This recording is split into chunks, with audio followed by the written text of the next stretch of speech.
하나님 나라는 예수님의 오심과 함께 이미 임했지만 또 아직 완성되지 않은 그런 나라이다 하는 것을 거듭해서 여러분들에게 말씀을 드렸습니다. 부활 승천하신 예수님께서 언젠가 다시 오실 것이고 또 그때서야 비로소 이 하나님의 나라는 최종적으로 완성된 모습으로 우리가 이제 마주하게 됩니다. 그 기간 동안 교회는 주님 다시 오실 때까지 이 천국 복음을 땅끝까지 전하는 사명을 가지고 있는 하나님의 선교적 백성으로서의 그러한 정체성을 가집니다. 가장 교회의 본질적인 그러한 사명이죠. 현존하는 하나님 나라를 드러내는 표지이고 또 여기만 천국을 미리 생생하게 체험하게 하는 맛보기이고 그 영광을 세상 가운데 밝히 드러내고 나타내는 선교적인 도구요 선교적인 통로로서의 하나님의 선교적 백성이라는 겁니다. 자, 그렇다면 이미 임한 하나님 나라와 아직 완성되지 않은 하나님 나라, 즉 현재와 그 미래의 중간에 있는 성도들, 특히 예수님을 믿고 구원받아서 죽은 성도들, 그 성도들은 어떤 상태에 있는가 하는 한 가지 의문이 남게 됩니다. 예수님의 초림과 함께 이미 임했지만 아직 완성되지 않은 이 하나님 나라가 예수님의 그 재림과 함께 최종적으로 완성될 것인데 그 사이에 죽은 성도들, 우리가 살아생전에 주님이 다시 오신다고 하면 주님 오실 때까지 우리는 복음을 전하는 것이고 먼저 믿고 죽은 성도들은 과연 지금 어디에 있느냐 하는 이제 그런 문제가 남는 것이죠. 바로 죽음 이후 새로운 몸을 입고 영원히 살아가게 될 부활의 때까지 어떤 상태로 있게 될 것인가 하는 그 질문이 생기는 겁니다. 그 질문과 함께 오늘 들려주시는 말씀을 통해서 우리가 이 하나님 나라 천국에 대한 분명한 확신과 소망 가지고 하나님의 선교적 백성으로서의 정체성, 그 사명인 이 천국 복음을 더 힘써 전하는 그런 믿음의 결단이 우리 모든 성도들 가운데 있기를 간절히 바랍니다. 자, 먼저 39절 말씀인데요, 함께 읽습니다. 시작. 비방하여 이르되 내가 그리스도가 아니냐 너와 우리를 구원하라 하되 말씀이에요. 여러분, 예수님께서 십자가에 달리셨을 때에 두 행악자가 함께 사형에 처해져서 십자가의 양옆에 달리게 됩니다. 이 행악자는 문자적으로 나쁜 일을 행한 사람이라는 뜻이에요. 과거에 이제 강도 이제 그렇게 많이 불렀죠. 이 행악자라는 헬라어 원어를 살펴보게 되면은요, 유대 역사학자인 요세푸스는 로마의 통치에 대항하여서 싸웠던 열심당원을 가리킬 때 주로 사용하고 있는 것을 보게 됩니다. 그래서 이런 점으로 볼 때 이 두 행악자는 단순한 나쁜 일을 행한 그런 사람, 범죄자가 아니라 로마의 식민 통치를 받고 있었던 이 조국의 독립을 위해서 수단 방법 가리지 아니하고 로마에 대항해서 싸웠던 반역자죠. 로마 입장에서 보게 되면 대항해서 싸웠던 젤롯 당으로 불렸던 극우 단체의 그 당원들로 볼 수가 있어요. 그렇기에 단순한 강도 사건으로 사형이라고 하는 극형에 처해질 수가 없었고 반역을 일으키는 그런 과정에서 살인과 약탈을 일삼았기 때문에 이 중형인, 가장 극형인 십자가형에 처해지게 된 겁니다. 그런데 이 두 행악자 중에 하나가 오늘 예수님에 대해서 비방을 합니다. 그래서 비방하여라는 이 말은 헐뜯다, 경멸하다, 모독하는 말을 하다, 그런 뜻이거든요. 마지막 죽음을 앞에 두고 지나온 자신의 삶을 반성하고 돌이키고 또 회개하는 모습을 보이기는커녕 오히려 더 완고해지고 강팍해진 그 악한 마음으로 여러분 예수님을 향해서 비방하고 욕하고 있는 거죠. 그런데 문제는 이런 어리석고 악한 모습이 단순히 이 강도만의 문제가 아니라는 거예요. 하나님께서는 새로운 하나님의 선교적 백성인 교회를 세우실 때에도 그 전까지 이스라엘 백성들에게 끝까지 마지막까지 기회를 주셨습니다. 지금도 마찬가지. 하지만 끝까지 받아들이지 않고 거절하고 심지어 하나님의 아들인 예수님을 죽이려고 십자가에 달게 하지 않았느냐라는 거예요. 이와 같이 과거나 현재나 또 앞으로도 예수님을 주님으로 그리스도로 믿지 아니하고 예수님을 왕으로 인정하지 않고 불순종하고요, 하나님 나라를 거절하고 부정하는 사람들이 과거에도 있었고 현재에도 있었고 있고 앞으로도 있을 거라는 얘기입니다. 요한계시록 16장 9절을 보게 되면 마지막 최후 심판의 대접 재앙이 땅에 쏟아지게 될 때 끝까지 회개하지 않고 오히려 그런 가운데서도 하나님을 비방하고 회개하지 않는 사람들이 있는 것을 그 성경을 통해서 보게 됩니다. 한 사람의 인생 가운데 거친 파도처럼 일어나는 여러 가지 많은 고통스럽고 불행한 그 일들의 이면에는 마지막까지 회개하기를 기다리시는 하나님의 숨은 뜻이 있는데요, 오늘 이 한 강도의 어리석은 모습처럼 어떤 사람들은, 많은 사람들은 그 회개의 기회를 끝까지 붙잡지 못하고 마음이 완고해지고 더 교만해지는 일들이 지금 세상 속에서 많이 지금도 일어나고 있다라는 이야기입니다. 자, 그에 반해서 다른 행악자는 어떠합니까? 40절, 41절 말씀인데요, 함께 읽습니다. 시작. 내가 동일한 정죄를 받고서도 하나님을 두려워하지 아니하느냐? 우리는 우리가 행한 일에 상당한 보응을 받는 것이니 이에 당연하거니와 이 사람이 행한 것은 옳지 않은 것이 없느니라 하고 말하죠. 여러분, 이 행악자는 다른 행악자와 달리 예수님을 향해서 욕하고 비방하는 것이 아니라 오히려 예수님을 욕하고 비방하고 있는 그 행악자, 다른 행악자를 꾸짖고 있어요. 마태복음과 마가복음 보게 되면 이 사람도 처음에는 예수님에 대해서 부정적인 편견을 가지고 다른 행악자와 함께 욕하고 또 비방했던 것을 보게 됩니다. 그런데 오늘 누가복음에서는 처음에는 그랬던 사람이, 처음에는 그도 그랬어요. 그랬던 사람이 어쩐 일인지 예수님의 그 모습을 가까이에서 지켜보면서 그의 생각과 그의 마음이 달라진 겁니다. 그의 말이 달라지고 그의 태도가 바뀐 거죠. 더 이상 완고하고 고집센 교만한 마음이 아니라 마지막 순간에 이르러서는 죽음의 목전에 있어서는 하나님을 경외하는 마음과 함께 겸손하고 낮아진 그런 마음으로 변화된 겁니다. 여기에 하나님을 두려워하지 아니하느냐라는 그의 말 속에는요, 그가 자기가 이제 곧 죽게 될 것인데 죽음 이후에 하나님의 심판대 앞에 서게 될 것이라고 하는 그 당시 유대인들이 가지고 있었던 그런 믿음, 그 믿음이 그에게 있었음을 우리에게 말씀해줘요. 이제 곧 하나님의 심판대 앞에서 자신이 지나온 그 자신이 살며 행한 모든 그 일에 대해서 심판을 받게 될 것이라고 하는 두렵고 떨리는 마음을 가지고 마지막 순간을 준비하고 있는 겁니다. 그러면서 자신들과 달리 극악무도한 행악자와는 너무나도 거리가 먼 거예요.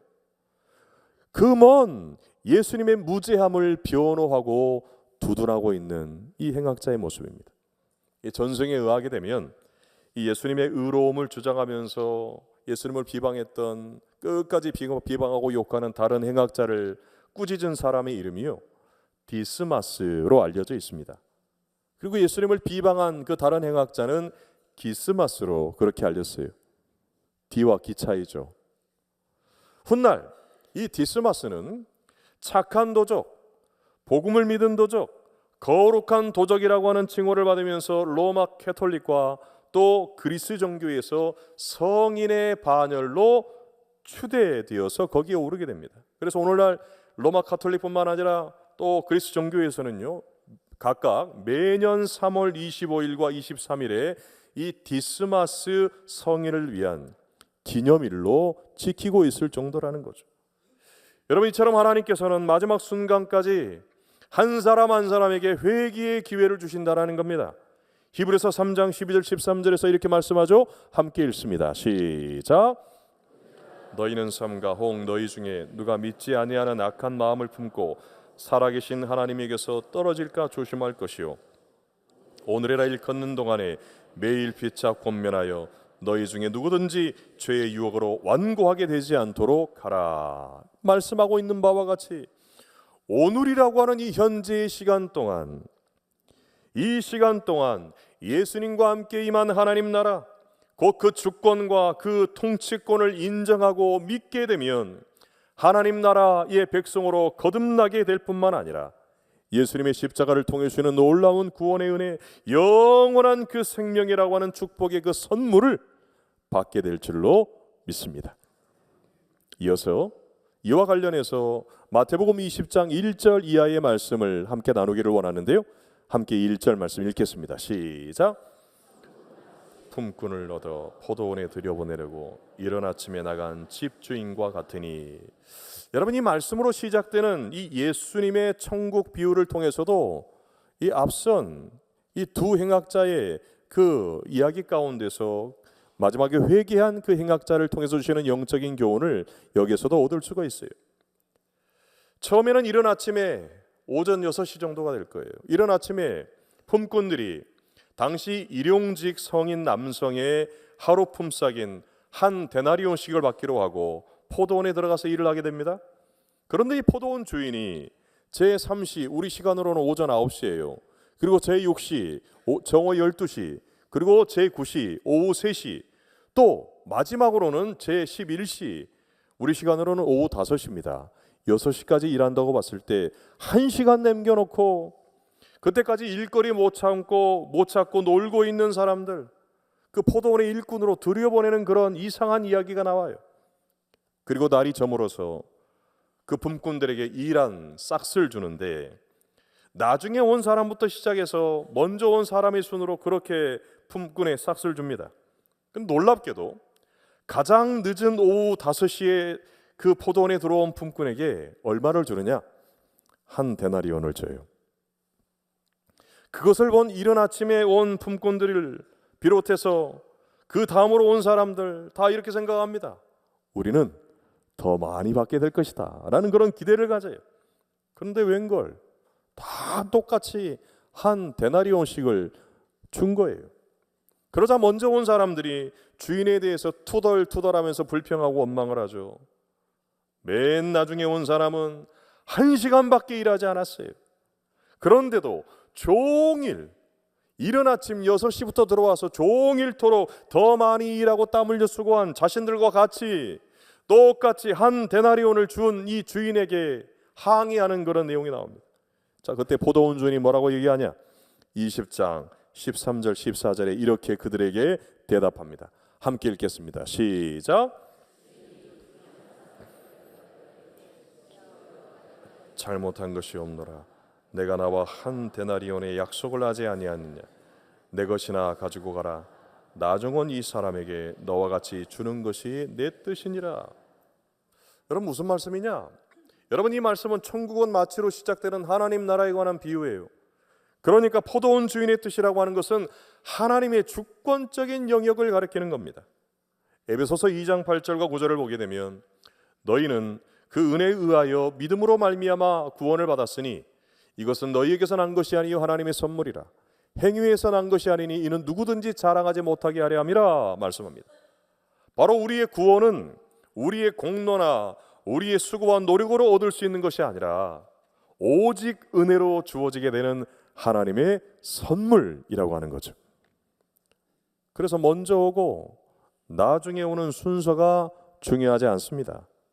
그저 먼저 불러주신 것도 하나님의 밭에서 오랜 시간 더 많이 일할 수 있는 것, 이것이 더 큰 은혜요, 더 큰 복이기 때문에 여러분, 먼저 온 것이 그게 더 감사한 일이라는 거죠.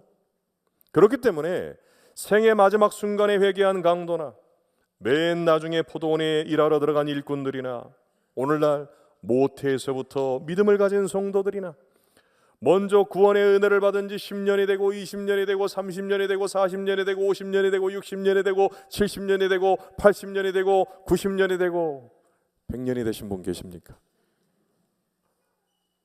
되었거나 아니면 늦은 나이에 이제 막 신앙을 가졌거나 다 똑같은 구원의 선물의 은혜를 받은 것이기 때문에 여러분, 그 조금도 이상할 것이 없다라는 거죠.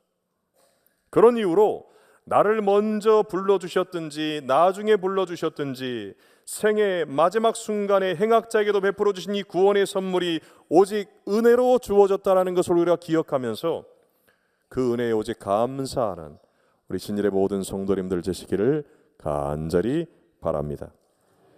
그리고 무엇보다 우리가 먼저 받은 이 구원의 선물을 아직 하나님의 나라를 상징하는 이 포도원 밖에 있는 사람들에게도 알려주고 여전히 밖에서 놀고 있고 아무것도 안 하고 있는 그런 사람들에게도 알려줘야 될 그런 사명이 하나님의 선교적 백성으로 부름받은 저희 모두에게 있다는 겁니다. 지지난주 오후 예배 블레싱데이 세미나 두 번째 시간에 강사로 오신 익산 영락교회의 배만수 목사님을 통해서 우리가 배운 게 있습니다. 그때 참석하신 분들은 다 배우셨죠. 나의 전도 대상자로 불리는 오이코스 세 부류가 있다고 그랬습니다. 첫 번째, 벌써 잊어버리셨어요? 첫 번째, 친구. 두 번째, 가족. 세 번째, 이웃. 따라하겠습니다. 친구, 가족, 이웃. 이분들에게 전도해야 돼요? 해야 돼요? 그 목사님이 이렇게 질문했어요. 해야 돼요? 해야 돼요? 이 세 분들의 이 친구와 가족과 이웃들에게 이 구원의 선물을 나누어야 할 교회의 본질적인 사명이 있다라는 겁니다. 우리 한국 교회에서 여러 많은 이제 복음을 전하는 전도법들이 있죠. 뭐 진돗개 전도법도 있고, 뭐 지난 우리 첫 번째 시간에 온 청년 열혈 전도왕 그 전도법도 있고 다양한 전도법이 있는데 그 중에 이제 한 가지 언젠가 한번 말씀드렸습니다만은 고구마 전도법이 있어요. 고구마 전도법. 여러분 우리 과거에 고구마 익었는지 안 익었는지 뭘로 확인하셨습니까? 그렇죠. 젓가락으로 찔러가지고 익었는지 안 익었는지 확인했잖아요. 젓가락을 찔렀는데 푹 들어간다 그러면 어떤 고구마입니까? 익은 고구마. 찔렀는데 들어가다 만다. 설익은 고구마. 찔렀는데 아예 안 들어간다. 그러면 생고구마. 안 익은 고구마라는 거죠. 여러분 우리 전도하는 것도 그래요. 우리가 블레싱데이를 준비하면서 초청장 나눠줄 때 그것을 바로 받고 참 기다렸다는 듯이 예 그날 꼭 갈게요 그렇게 반응하신 분들이 있어요. 지난주에도 이제 지구별로 전도를 하는데 서부시장에서 한 권사님이 전도를 하셨대요. 그래서 초청장을 이제 한 분들에게 이제 가게마다 나눠주시는데 그걸 본 옆에 있던 분이 그러시다라는 거죠. 왜 나는 안 줘요? 왜 나는 안 줘요? 그런 분들이 여러분 어떤 분들이에요? 익은 고구마들. 전하면 바로 부정적으로 반응하지 아니하고 오늘 구원받은 이 행악자처럼 바로 반응해서 예 그날 갈게요. 예수님 믿을게요. 그렇게 반응하는 준비된 심령들이 여러분 있다라는 것입니다. 여러분 그러므로 물론 찔렀을 때 안 들어가는 분이 있습니다. 초청장도 안 받고 전혀 반응이 없고 그런 분들이 있어요. 그러나 여러분 고구마가 익었는지 안 익었는지 언제까지 찔러야 됩니까? 그렇죠. 익을 때까지 찔르는 것처럼 교회 나올 때까지 예수님 믿을 때까지 끝까지 여러분 구원받은 행악자도 마지막 그 십자가상에서 죽기 직전에 예수님 믿은 것처럼 끝까지 회개할 기회를 주신다는 것을 기억하시면서 이 복음을 전하는 우리 모든 성도님들 되시기를 주님의 이름으로 축복합니다. 자, 끝으로 42절 43절 말씀인데요. 함께 읽겠습니다. 시작. 임하실 때 나를 기억하소서 하니 예수께서 이르시되 내가 진실로 내게 이르노니 오늘 내가 나와 함께 낙원에 있으리라 하시니라 말합니다. 여러분 죽음을 앞두고 회개한 행악자는 예수님께 자신이 하나님 나라에 들어갈 수 있게 해달라 그렇게 부탁을 하죠. 그러자 예수님께서는 그 행악자에게 오늘 내가 나와 함께 낙원에 있으리라 그런 축복의 선언을 하십니다. 오늘이라는 단어 속에서는 이 행악자가 죽은 직후에 당신의 나라로 불리는 낙원에 들어가게 될 것을 강조하고 있습니다. 그리고 여기서의 이 낙원은 회개하여 믿음을 가지고 구원의 선물을 은혜로 받은 성도들의 그 영혼이 죽은 이후에 장차 하나님의 나라가 완성될 때까지 머무는 처소를 가리켜요. 주님 다시 오실 때 육체의 부활과 함께 온전한 모습으로 완성될 새 하늘과 새 땅, 그 천국에 이르기까지 머무는 초소가 낙원이라는 겁니다. 그래서 이와 관련해서 사도 바울은 고린도후서 12장 2절과 4절에서 이렇게 말하죠. 함께 읽겠습니다. 시작. 내가 이런 사람을 아노니 그가 몸 안에 있었는지 몸 밖에 있었는지 나는 모르거니와 하나님은 아시느니라. 그가 낙원으로 이끌려가서 말로 표현할 수 없는 말을 들었으니 사람이 가히 이르지 못할 말이로다. 이 말씀을 하면서 자신이 삼층천으로 불리고 있는 낙원 체험을 한 간증을 여러분 성경에 기록해 놓고 있는 거죠. 그러니까 사도 바울의 이 체험과 오늘 생의 마지막 순간에 구원받은 행악자를 통해서 구원받은 성도가 죽은 이후에 어떤 상태로 있게 될 것인가라는 것을 우리가 확인할 수 있습니다. 바로 주 안에서 죽음을 맞이한 성도들은 죽는 즉시 그 영혼은 낙원으로 들어가게 되고 육체는 주님의 그 재림과 그 부활의 날을 기다리게 된다라는 그런 사실이에요. 그리고 바울은 세상을 떠난 모든 성도들이 주와 함께 있게 될 것이라는 이야기를 하고 있는데 고린도후서 5장 8절을 보게 되면 우리가 담대하여 원하는 바는 차라리 몸을 떠나 주와 함께 있는 그것이라 그렇게 말씀하고 있는데요. 또한 바울은 세상을 떠난 성도들이 지금 어디에 있고 그들이 현재 어떤 상태로 있는지에 대해서 이렇게 말합니다. 예수 그리스도 안에서 주님의 품 안에서 잠들어 있는 상태다. 그렇게 얘기해요. 그래서 고린도전서 15장 20절에서 이런 말을 합니다. 함께 읽습니다. 시작.